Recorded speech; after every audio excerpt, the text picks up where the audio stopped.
plays Dave, who is the protagonist of the film. He's the lead. And we did meet Shane through Diane, my co-director. Diane and I met kind of serendipity through a mutual acquaintance. She was walking her dog in the park. They met. They got to talking. She found out through that person that I was working on a film, and we were actually in the same neighborhood at the time, so we thought it would. I was kind of. It was. We were in such the early stages of the project. I didn't want to leave any stone unturned, and I've always worked collaboratively, kind of like my entire career. On the creative side, I was in advertising for a long time, so we were always working in partnerships, creative team. So the idea of a co-director didn't faze me, but I did want to meet her because I knew we were going to have to start casting soon, and I was, what I had been doing did not exactly wire me into the acting community. And Diane had a theater background, and coming out of New York, I just knew she would know a lot of talent as well. She said, you should take a look at this. Did I know Shane? Which we did. Shane was the first person that played Dave, that auditioned for Dave, that made us laugh.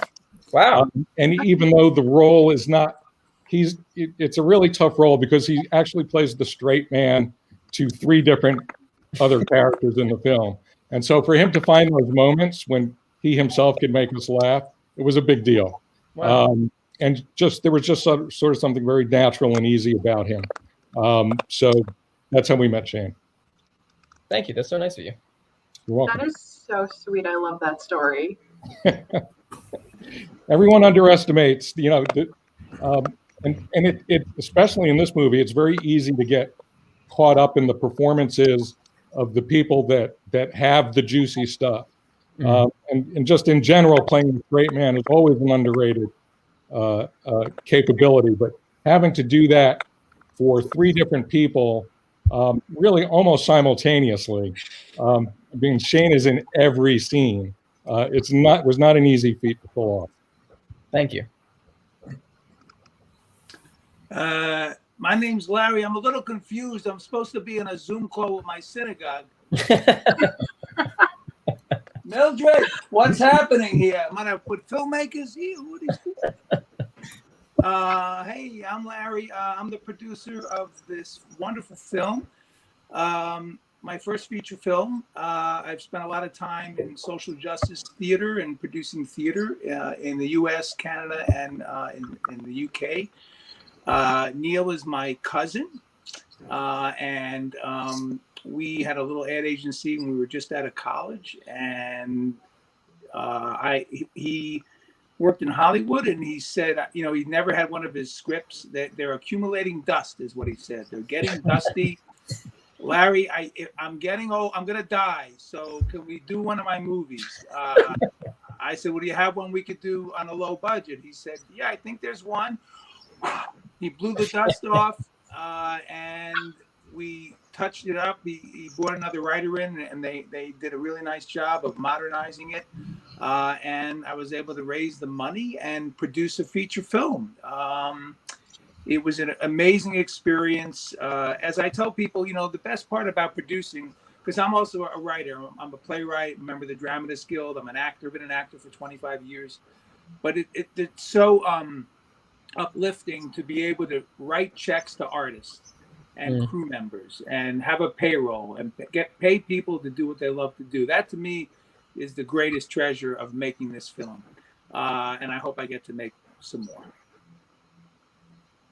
Oh my gosh, I love that so much. And I also hope that's something I can do in my future too, because supporting artists and supporting each other is truly, I think, the keys to success in life. And that passion and drive is so clear in this film. But let's keep moving on and meeting everyone, and then we can go ahead and show everyone a little sneak peek of this awesome movie. I'll go. It's me or Avery. Hi, I'm Claiborne Elder, and I play Henry in the film. Yeah, I basically picture it. I'm at the gym. I'm working out. It's just like a normal day. And my manager called me and was like, "Hey, what are you doing?" I was like, "I'm to the gym." He was like, "Well, they want you to come and be in this film starting tomorrow. It shoots for 2 weeks. Do you wanna?" I was like, "Well, let me just look at the script really quickly. Let me just read the script, and I don't know." It was exactly 2 weeks until I started rehearsal for a Broadway show that I was working on. So it was like, this seems perfect. So I read the script and I thought it was hilarious, and I thought Henry was hilarious, which was a surprise, I think, to the writers. But I thought he was hilarious. So I was like, yes, I want to do this. He's so funny. And 24 hours later, I was gagged and tied up in a bathroom. That's right. For 3 days. And that's how I joined this movie. Brilliant. Really fun.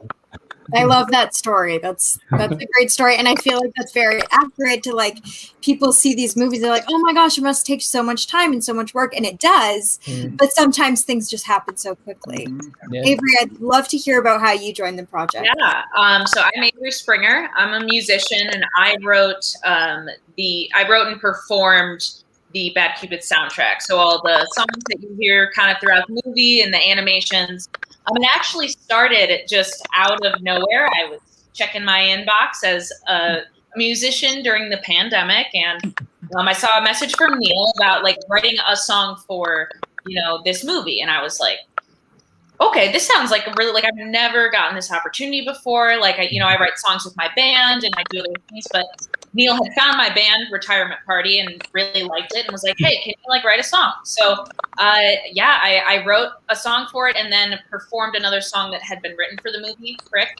And it was a lot of fun. The turnaround time was quick. It was something new for me. And a couple months later, Neil came back to me and was like, hey, so can you write 3 more songs? I said, yeah, I sure can.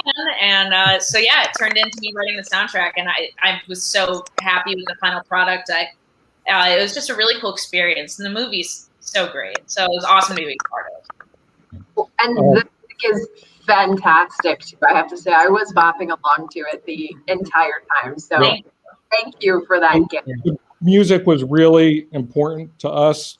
When we got to the post process, there was a specific sound that I was looking for.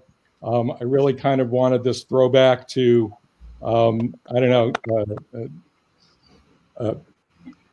80s rock girl power pop bands. The Go-Go's, things like that. Not Retirement Party, but Avery had that charisma to her voice and to her music. The band was fantastic, and we had a wish list of music that we were hoping to get for the film. We always knew we wanted to do one original song for the movie, and so that's what I originally contacted Avery for. And then, of course, the wish list slowly fell away because getting the songs proved to be, just far more expensive than we were initially led to believe. And we went through a lot of negotiations, but ultimately they all sort of were they fell through. So then we went back to Avery and said, look, you're going to do the whole thing.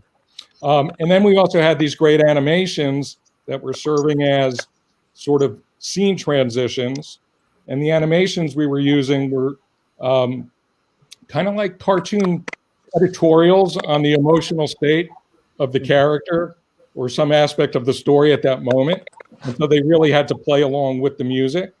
And Avery just brought so much personality to the songs and to that process that it just was really just a perfect union. So Avery's like my new favorite person in the world. So. Oh, Neil. Thanks for trusting me with it. That's what I'll say. Did a great job. It is so fantastic. And we're actually going to take a look at some of Avery's music and the animation a little bit later. But why don't we go ahead and watch the trailer right now to give everyone a taste of what's going on here. Denise, what are you saying? I'm saying I'm breaking up with you. What? Why? Goodbye, Dave. Why is she marrying someone else? This is the guy Denise is marrying? You have a chance of bringing back the one that got away. Morning. Oh my God, hallelujah.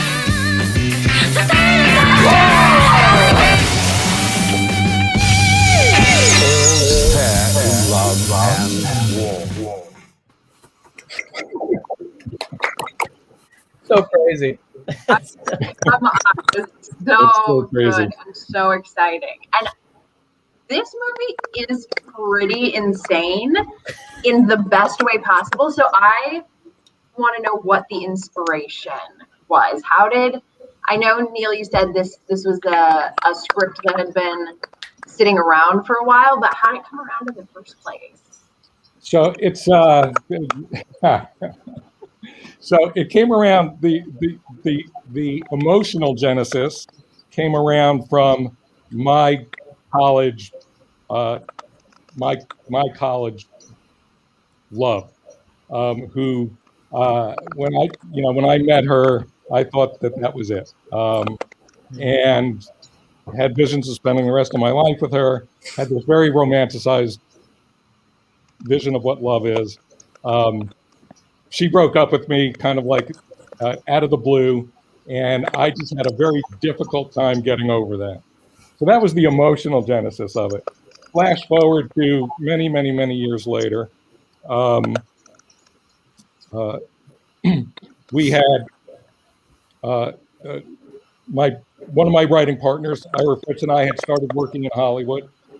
We worked very steadily out there for a number of years, but it was on the television side. All of our produced work was in television, number of sitcoms, etc. And we wrote screenplays. We always wanted to break into the film business, and we had screenplays optioned, but nothing that ever got produced.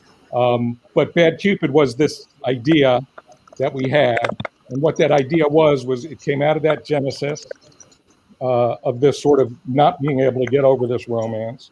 But really, this is there, everyone has this, you get this idealized vision of love, and romantic comedies especially, right? There's always a happy ending. And we wanted to turn that on its head. And we also wanted to do a dark comedy about love. Because for as many people, love changes your life for the better. There are as many people, if not more people, for whom love destroys you. And that's what we wanted to explore, and we wanted to see if we could actually do that in a comic way. And then, the more I thought about my situation and what the sort of history of my life was like with romance, the notion occurred to me that there's also this idea that it's not necessarily the girl that I was in love with, but it was the idea of being in love that I was in love with. And so that's kind of layered onto the movie as well.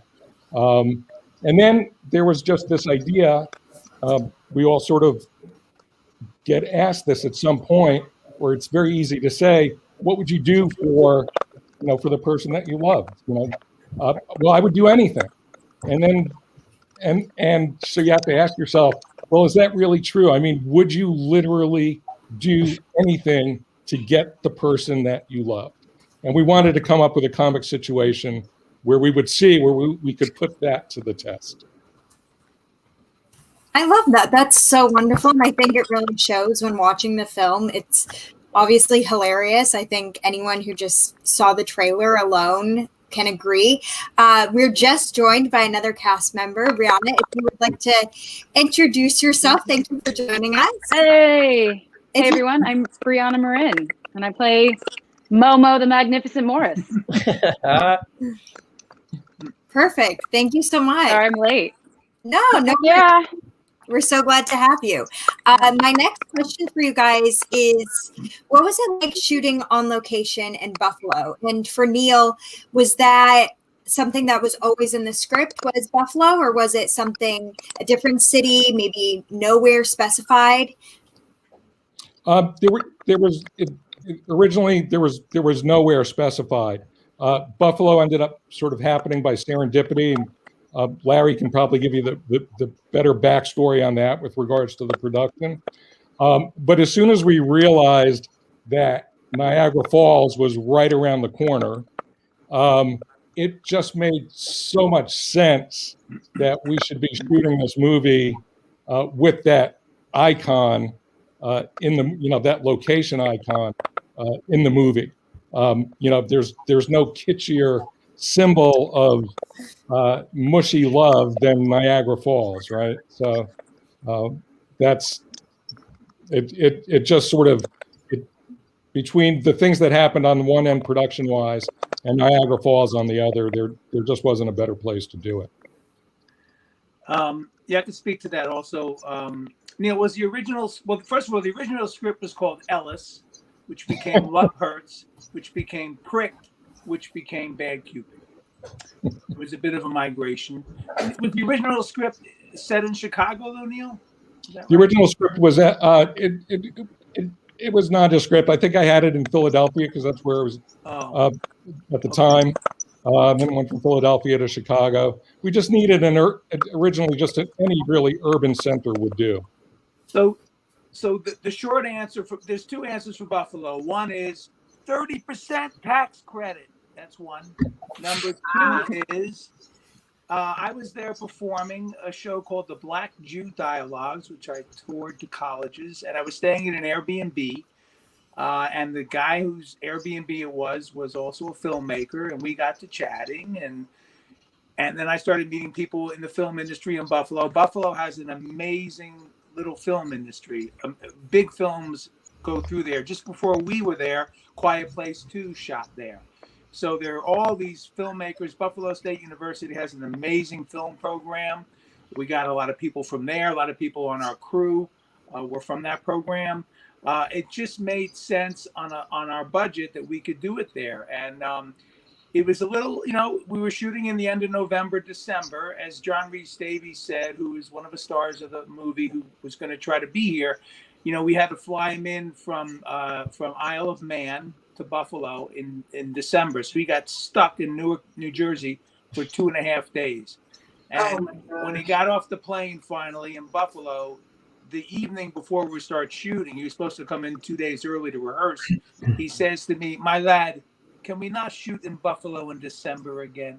So it gets very cold, and we only had one bad weather day, but that's how it ended up being in Buffalo. And as the cast could probably tell you too, it's as I like to say, it's filled with New Yorkers, but it's not New York City. It's just got a really good vibe, and it's a great place.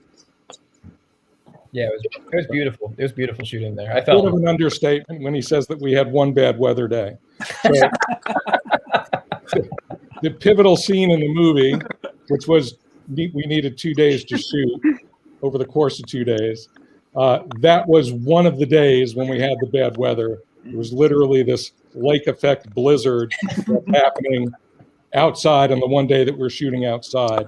And it was so bad, we literally came within seconds of shutting down the set, and that there was no B plan because we were out of money.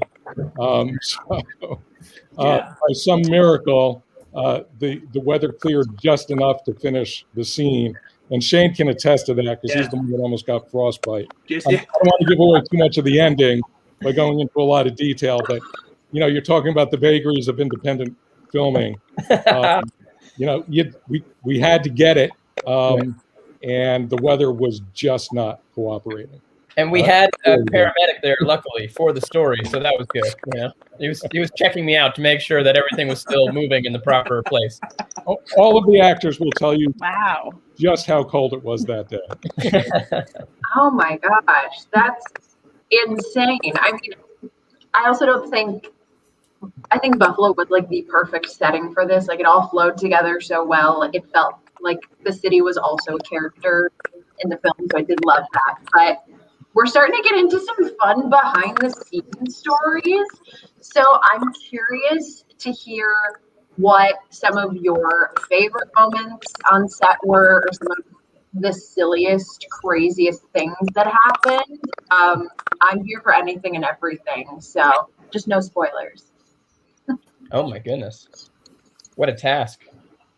Well, I mean, John was a riot. Every day that he was with us, you know, I never knew what was coming next. Never, you know, because he would be like reciting a Shakespeare sonnet, you know, or what have you, and then he would transition into some like, you know, I don't know, joke he would tell in a bar, and then he would transition to like me, like telling me and Clay very seriously, you know, the dangers of prostate cancer and how we should be, you know, checking up on ourselves, you know, very early on, you know, because it's a silent killer and all this. So I never knew what was coming with John at any given moment. It was, you know, he would be like, yeah, me and John Denver were hanging out, and, you know, like, what?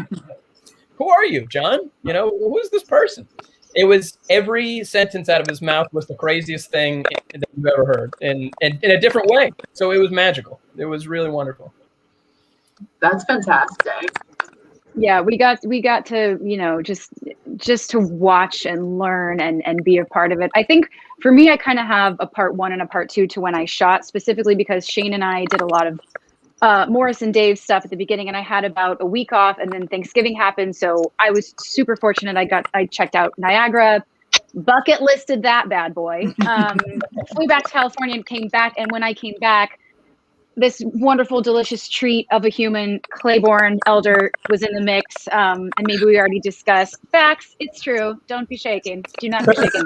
And we all, Shane and Clay and I have known each other a while from our most wonderful creative studio in New York City. If it hasn't already been said, I'm going to give it one or give it another one. If it has, Rob McCaskill at McCaskill Studio, we all crossed paths in this most wonderful, you know, creative New York City kind of a way. So I come back to set, and Clay's there, and Shane's there, and the entity that is John Rhys Davies is there. And on the first day, we're in doing that bathroom scene where a wall gets pulled out, then another wall gets pulled out. And we've been pushing this one photo a lot of Clay, specifically on the toilet. That's a very funny sentence to say out loud. You know, the picture of Clay on the toilet. But you know, as the creative energy kind of does, we got really silly. And the part where oh man, Joe Giambra. Oh yeah. May your soul please rest in peace. That man was such a talent, such a treat to have a local talent of Buffalo in this film, who has since passed. He has a wonderful little cameo. I swear to you, I have never laughed so hard. Shane and I, like, the camera has to come off of us. We're just standing at the stall laughing. And I remember vividly going, my shoulders are shaking. I hope I'm not too dirty in this frame, because it was impossible to not laugh. Brianna was a mess because this guy was like destroying her funny bone. He was so good, and every take was different, and he had 0 lines. And it was like this guy was just so comfortable, and everyone I talked to is like, that guy in the bathroom was really good. You know?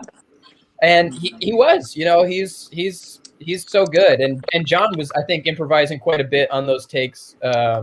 Do you think he was? Was he? Was he improvising? Oh yeah. I don't know what you're talking about. I'm not aware. What's? All right. Do we have a director's cut, a bloopers cut? Because oh my gosh. Oh no, God. NC-17, that bad boy. So just kidding. The line. What is it, Neil? Are you done shaking that dragon or shaking that? What's he saying? Are you still choking that python, sir? Python. Yeah, that's not. I lost my shit. So wonderful. Yeah. Oh my gosh. Clay, do you have any stories from set? Any fun memories or moments? I mean, it was like all fun memories and moments. Yeah. We had a really fantastic time working together, and we had the best hair and makeup people ever, and I just remember the three of us. Like, what I remember about being in Buffalo was the three of us sitting in hair and makeup, chatting, running lines, getting ready to do our work together, and it was just so fun. And then, I mean, I think the most fun I had was shooting in the car. We shot in the car for like what felt like most of my life. I couldn't remember a time we weren't in the car at that point, but we shot and shot and shot because we had those couple of scenes in there. Yep. And we just had so much fun, and we played and we laughed, and I never said the same thing twice, and it was just so fun. Yeah. It was really, really fun. Because we all just liked working together. Like at that point, we'd had a couple of days together, and that was the point. Like we all got to just be shoved in a car acting together without room to do anything but act with each other, and it was really, really fun. Yeah. I just to the car. I've seen the movie many hundreds of times, but every time John asks you for your half of the sandwich and you say why, I lose it. I lose it every single time. Yeah. The sandwich is the best. And Clay, your stuff is like 100% my favorite. Anything with you in it, it's just gold. It's amazing. It's not true, but I love you for it. I'm gonna call out all of my actors for a second. So the script takes this. The setup is kind of very different from where the story goes, and so I'm not going to give any of that away because it really is a big surprise. But it takes this hard left turn, and when it takes that hard left turn, it really does become an ensemble piece. Yeah. And John is absolutely larger than life, and we knew what he was going to bring to the party. My fear was that the other actors, no matter who we got, was not that they were not going to be up to the task, but they were going to be overwhelmed by this giant Shakespearean, classically trained, last of the old school Peter O'Toole actors. And in talking to John, at some point, he actually told me this story about Peter O'Toole. But he said that when Peter O'Toole was on the set of The Lion in Winter, and Anthony Hopkins was Anthony Hopkins' first movie, and two other famous, Derek Jacobi. He basically said, "Look, I am here to steal every scene of the movie that I'm in. It's your job to stop me." Yeah. I vividly remember that actually, and he meant it. In the best way, he meant it. Share that with the other guys. Yeah. These guys not only stopped him from doing that, they backed him up off of it. They all went toe to toe with him, and it was fantastic because that's really what the story called for. I'm just thrilled that we found who we found. Clay, his character was conceived as I had this kind of Alex Hamm, John Hamm figure in mind. Yeah. He had a lot of cool, a lot of bravado, and Clay decided for whatever reason to bring a whole lot of vulnerability to the role that was not originally part of what we saw. And he had all of the sort of the good-looking aspects that we wanted, but he brought this vulnerability that just added layers and layers and layers of humor to it. It was really funny. And Brianna, of course, as far as I'm concerned, she really stole the show. The second she auditioned, I knew we had made the right choice. Morris was originally conceived as a guy. And the more we thought about it, it was like, you know what? As long as we're turning things on their head, and part of this is going to be a buddy movie between Dave and Morris, where does it say that the buddies have to be two guys? And so we just said, let's make this a girl. And plus her character has a lot of my older sister in her. I didn't know that. A lot of what she teaches, a lot of the stuff she says, and Cool. the rules for living, et cetera, et cetera. So we went there. And Larry, forced the issue. He was like, we're going to stick to this path, even though we got a lot of pushback from a lot of different areas. But the second that Brianna auditioned, I knew we had made the right choice. Yeah. And she was just wonderful. Thank you. I want to thank you, Neil, and thank you to Diane. We don't have Diane Kosa on here, who was wonderful, also a part of our McCaskill family. She and I talked a lot and kind of explained these new quickly forming directions, and then said, do something and see what happens. But she was a big part of that too, and got me to New York for a chemistry read. And thank you for that. It takes a village, right, guys? Yeah, it does. And I'd say that, a lot of the chemistry, the reason we had co-directors is Neil hadn't worked with a lot of actors in that sense. He had a lot of the technical and the vision. He's the writer as well. But Diane works with actors all the time. She is an actor, and she was moving into directing. And that great actor. The chemistry you feel, it just didn't happen. These guys worked so hard to create it. They got together in New York beforehand. They worked at it. It just didn't show up. There was a lot of sweat behind that, and Diane had a lot to do with that, I think. Yeah. But it comes across flawlessly on screen. Like as an actor too, I know how hard it is to make relationships seem so easy, and like you have known each other for years. Like Shane and Brianna, I could have sworn that you were actually related in real life. The performances from everyone were just thank you so much. Incredible, and the hard work truly paid off. So congratulations. Thank you so much. It's a treat, sometimes you don't get that actual relationship, and you pull it out quickly, and sometimes you do, but then add on top of that. So I met Shane when he was 15. Metaphorically. And I was so we're like both 25 now. It's really weird. Oh, and Madeline, I don't want to. Could we pivot to the music? Maybe I'd like to hear some of Avery's. Absolutely. Yeah. Avery, I think maybe we can go ahead and play a clip from the movie that features your music, and then maybe you can go ahead and talk about your process writing that particular song, and the rest of it in general. Cool.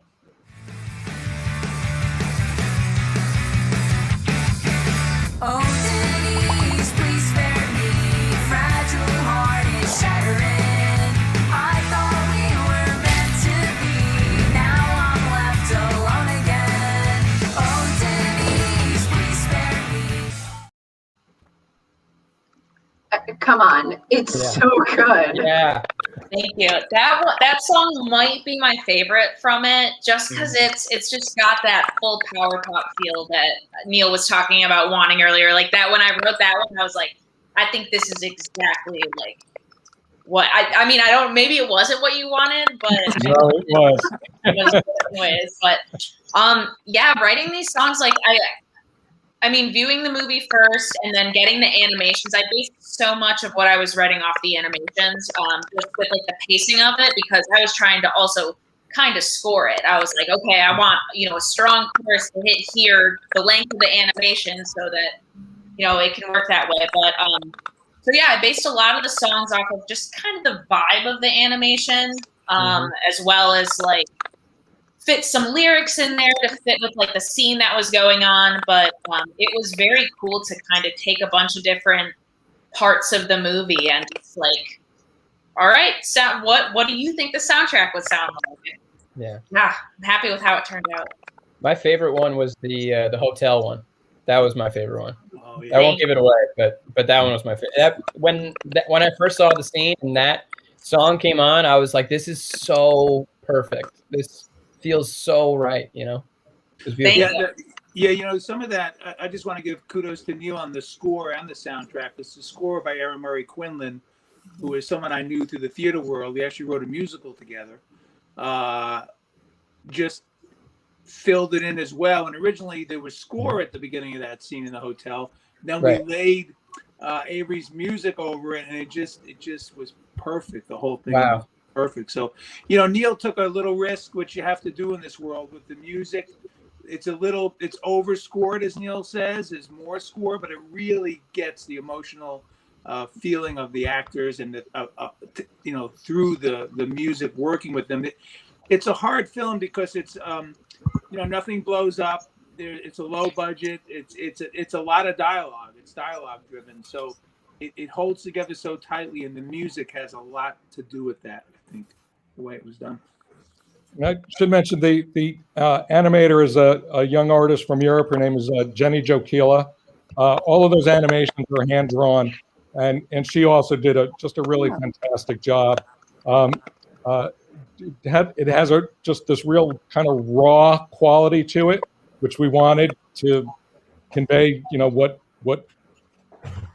Dave, Shane's character, is going through, and yet, you know, fun at the same time, because it still is, after all, a comedy. Absolutely. I feel like with the music and the animation, it kind of, when I was watching it, kind of surprised me in a way, but it gave this such playful feel and also very youthful, and it kind of made like Shane's love feel very childlike in a way, which I think was very truthful. I just loved that. So in your writing process, Neil, was that always something that you had thought of doing with the animations to kind of break up the scenes? No, the what we did with the music and the animations really occurred. The inspiration for that I think it was literally the day after we had stopped shooting. Was when the idea for the animations popped into my head. Wow. So and then it became a big process to figure out exactly how we would handle that. But that was never part of the original script. That was all it was all, what's the word? Invention comes from necessity. It was Neil looking at me going, we don't have any transitions for these scenes. Oh. Maybe we can do some animations. Oh, that's a good idea. Yeah, so it came out of part of that, just to be truthful, right, Neil? That was part of the well, so I'm sure all of the creatives are around the screen, except for my cousin Larry, who's always the eternal optimist. You know, we only see the problems, right? You tend to not see the stuff that's going right. You see the things that could be improved upon, or the things that are wrong, right? That's certainly where my focus goes. And so I had a concern, because the movie was so dialogue heavy, because the nature of the story, the surprise in the story, really can't come until, you know, you're about a third of the way through the movie before that turn comes. I wanted to make sure that we kept the audience engaged at every possible moment, and to not get bogged down in any particular place. So I just started thinking, well, what else can we do? We have the scenes, however those get cut together, but what else can we do to move the movie along? And that's really the inspiration for the animations and the music came from. So. Absolutely. And we're going to actually go over to the comment section where we have some questions. Avery, we have a question for you. Who were your musical influences when you were writing this? Ooh, when I was writing this, I mean, it was a lot of like what Neil had kind of had before. I pulled a little bit more from some 90s power pop, though. Like That Dog is a band that I pulled a lot from, like just with trying to think of my vocal harmony and the really like forward pop but like sassy sound to it.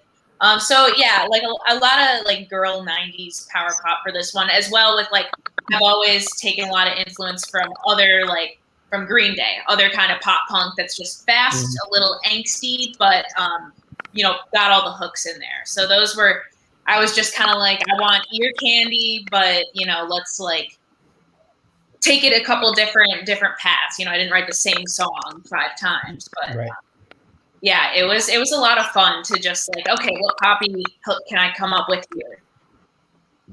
And you know, the phrase that she's using, you know, ear candy. So these are all very upbeat songs.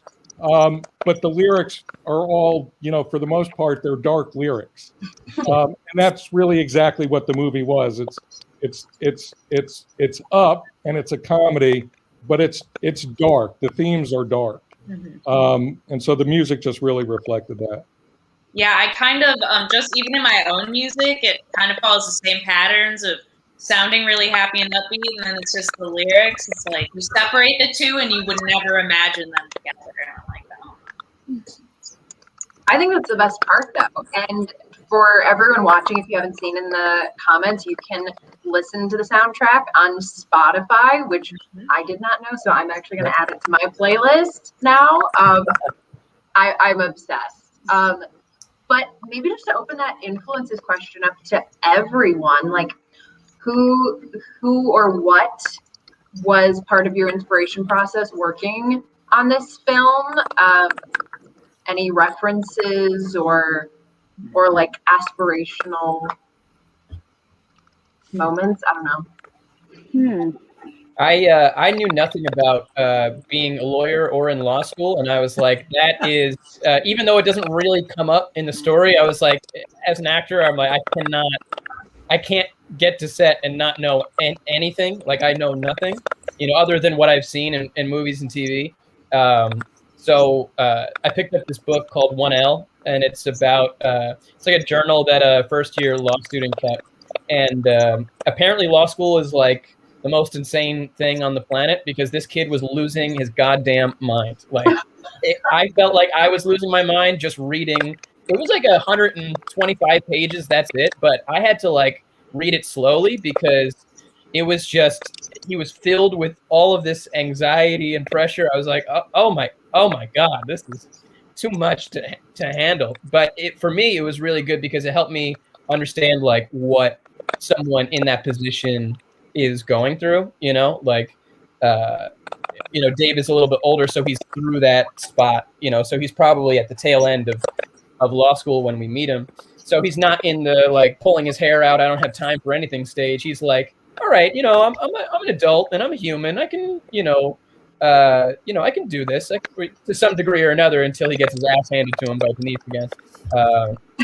That was a big thing. But like tonally, I watched a lot of sitcom stuff because even though that this was a feature, it had almost a 2-act structure to it, and it was very ping-pongy, So it was a lot of How I Met Your Mother and Community that I would, go through, or Seinfeld, and I would just try to mix it up as much as possible. I love that. That's so wonderful, Brianna. Your character is hilarious. Did you have any like female comedic inspirations for your character? Yeah, for me, this was actually my first real comedy role, just full-time comedy. I've had a lovely trajectory of juicy, wonderful kind of dramatic things, even if it's, a guest star or whatnot, that mean a lot to me, that you kind of, push yourself towards. But this was a really different muscle. It was big. It was very physical. And even on set, when something kind of felt big and you watch it back or think about it, the thought came very often to me of, well, maybe we can take it a step farther. Maybe we can take it a step farther.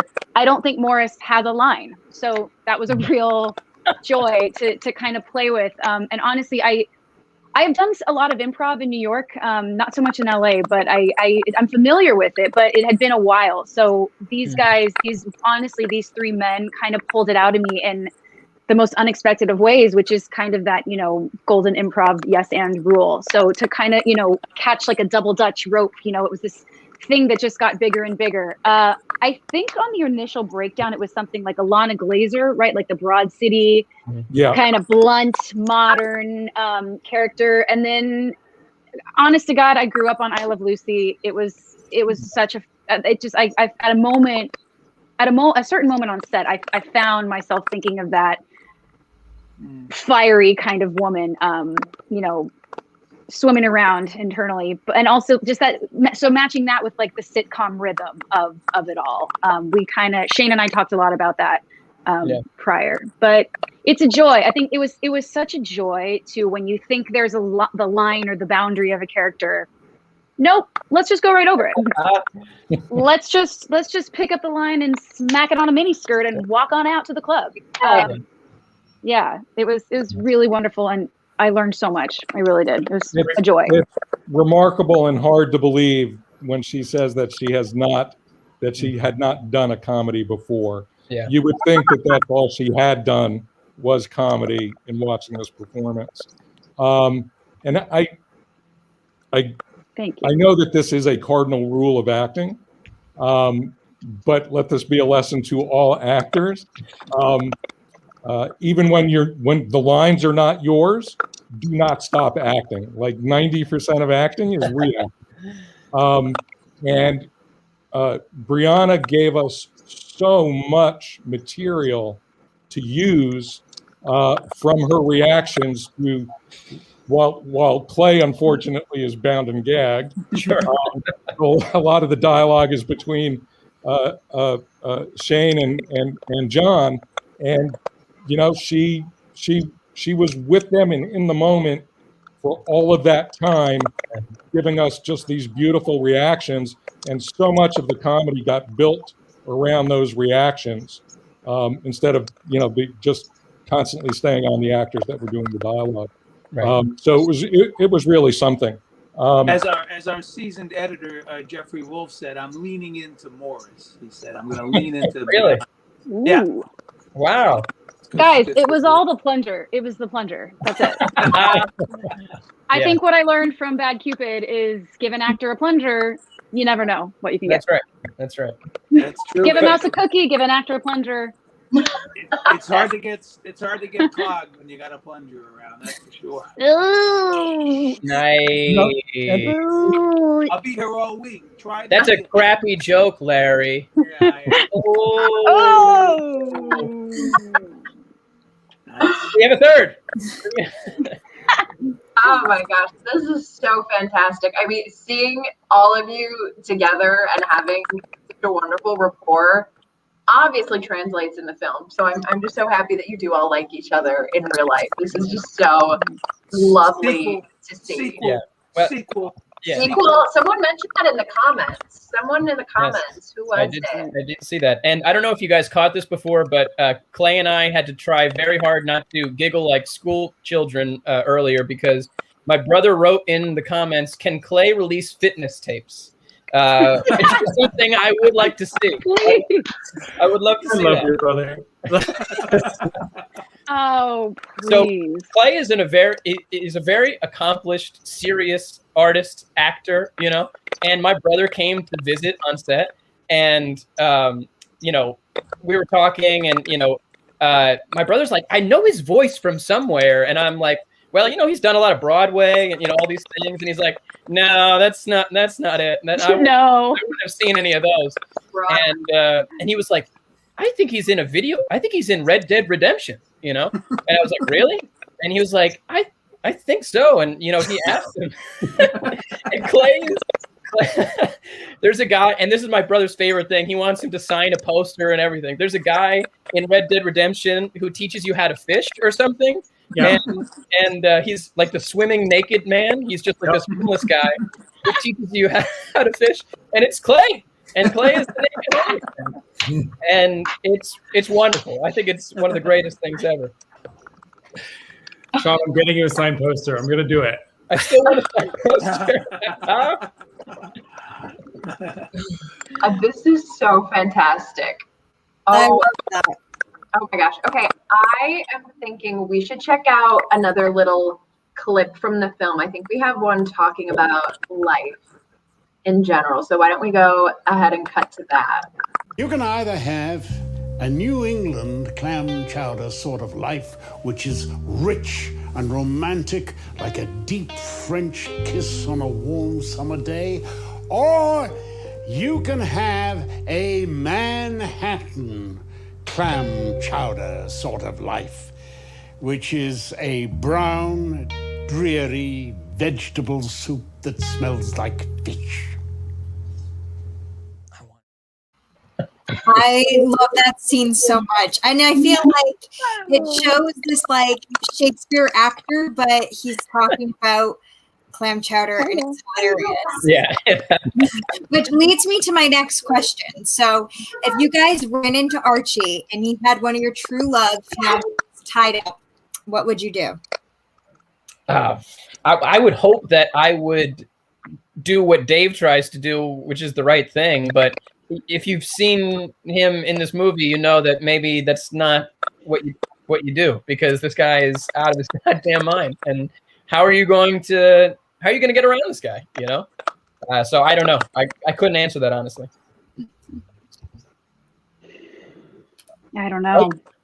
Yeah, I don't want to speak for the actors. I can answer that question as the writer, as one of the writers. So, I would like to think that yes, I would do anything for that person, even if it's the wrong thing. I mean, that really is sort of the ultimate test. Just how far over that boundary would you step? But it's obviously that's easier said than done. But it was certainly an interesting proposition. But when if you actually met Cupid and he presented it to you in that manner, sure, why not? Go for it. I could never. If he was Clay, I could never let that happen to me. I can never. I'll just say that my wife has spent many more hours with my mother than she really wanted to, and that is true love. That's true love. Yes. True love.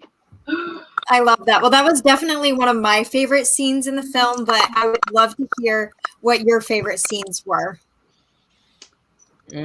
My favorite scene is when we got an investor to give us a lot of money. That was a great scene. Oh my gosh, that was a good one. Not in the movie, but it's kind of in the movie. Right. Yeah, love that. Larry, you had your own side adventure during this entire process. I did. I did. I as a first-time producer, I had a mentor who we brought in to help me. He said, the first word you have to learn is no, and then you're going to be hearing this a lot. I need a check. I need a check. I need a check. So that was good. Brianna asked me that a few times. There you go. Whoa! For a check? Yeah, for travel. Yeah. It was Sometimes Morris did influence me. Shane and I talked about this because she's so over the line and just she's herself. When you called the gym to cancel your membership, you mean? Is that what you're referring to? Well, I don't know. It's all blurry. There's a whole thing, guys. There's a whole side drama that you don't know about with Brianna and her gym membership. Yeah. I mean, it was biblical. It worked out. I do love the hotel scene. Brianna in that hotel room with the cow. I think I think for Morris as Morris, that moment is the clearest fullness we get of her wonderful colors, the many colors that sticks out a lot. And Frank Coppola, right? Frank. Yeah. Mm-hmm. Oh, he needs a shout. I mean, everybody needs a shout, but I just remember Frank. Yes, thank you. Running around with boas 1 minute, like almost like a little mini movie, and then like a can of whipped cream the next time he crosses, and then a bunch of colorful. It was just, and every time I'm going, oh sure, let's try this. So that was a big playpen of script meeting, environment meeting, wherever else a scene can go. That was a lot of fun. Shout out to Frank because he made that bathroom. Shout out to Frank and that cow. That and the cow, yes, of course, the cow. Cow made it. Listen, if any part of a movie makes it into the animation, that's right. That's right. So, Madam, you were talking about that scene, the clip that you showed with the New England clam chowder metaphor for love. As a writer, so let me shout out to my co-writers, Ira Fritz, my longtime writing partner, and Anthony Piatek, who I started writing with recently and brought into this project. We rewrote that scene, and we wanted to come up with this really sort of fun, crazy metaphor that would be very Archie style for how John Rhys Davies was playing the character, because nobody ever quite knew what he was talking about, but it was important, and so we just wanted this really crazy metaphor. And as a writer, it's so gratifying when you put something out there that you absolutely know is working and everybody is responding to it, and you then get it's even more kudos for that writing, because the actors key in on it and then they started riffing off of it. Yeah. So I'm not going to say what they did, but suffice it to say that both Clay started it and Shane finished it, but they took that metaphor to the nth degree, and it was just really wonderful to watch these brilliant young actors working with material that we had given them. So it was really that one of my favorite moments. For Absolutely. sure. That must be so gratifying, both as a writer and a director, to see these actors eat up the material that you've given them and see them run with it. So that's really wonderful. And I'm so glad you all had that opportunity. We're getting close to wrapping things up. So before we do end, I'd love to hear what each of you would hope for the audience to take away when they watch this film. Good question. Guys? Everyone's speechless. That's all right. Well, I know it's a great question. Feelings around love are always interesting. There's always a lot of it's painful, it's exulting, and all of the things. I think no matter where you're at in your life with your feelings about it, you're going to experience a real story where it doesn't necessarily all wrap up in a neat little bow, but it's really honest, and you see how all these different people that are equally experiencing love in a very different lane have the potential to have a really wonderful future with their continued journey in love. Yeah. It's gonna remind you that all of the little pieces are kind of connected just for you, and feels good. Absolutely. Yeah. That was well said, Brianna. Yeah, I agree. I think that's great. Yeah, there's again, we wanted to turn the traditional romantic comedy convention on its head, and this isn't. I always go out of my way to say that this is not a romantic comedy. It is a comedy about love. But having said that, love is just it's this very, very, very powerful thing that is really capable of fucking with your lives, and it can take you down some very dark paths. But at the end of the day, it's probably it's the only thing that really does make life worthwhile. Sure. And you sort of just have to surrender yourself to it, and hopefully things will have a reasonably happy ending, if not quite the ending that you envision. That's all I can ask for. Yeah, I'll just throw in a quote by Oscar Wilde, who said, "Love yourself and get ready for a lifelong romance." Wow. So, there you go. Wow. Yeah, that's the one. Alley-oop. Alley-oop. Alley-oop. I can't think of a better way to end, honestly, unless anyone else has any final remarks, thoughts, shout outs. Other than watch the movie, to whoever's missed that hasn't seen it, definitely watch it. It's really unique. It's very unexpected, very funny.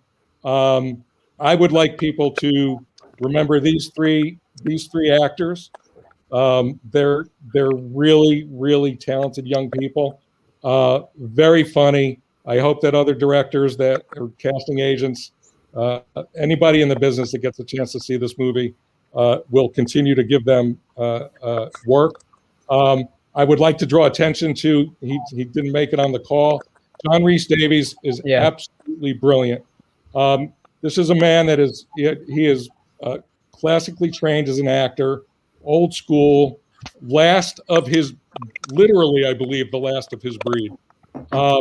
You don't see him in a lot of movies where he has the starring role. Most audiences know him from his really powerful character work. Yeah. His starring roles have been on stage and elsewhere.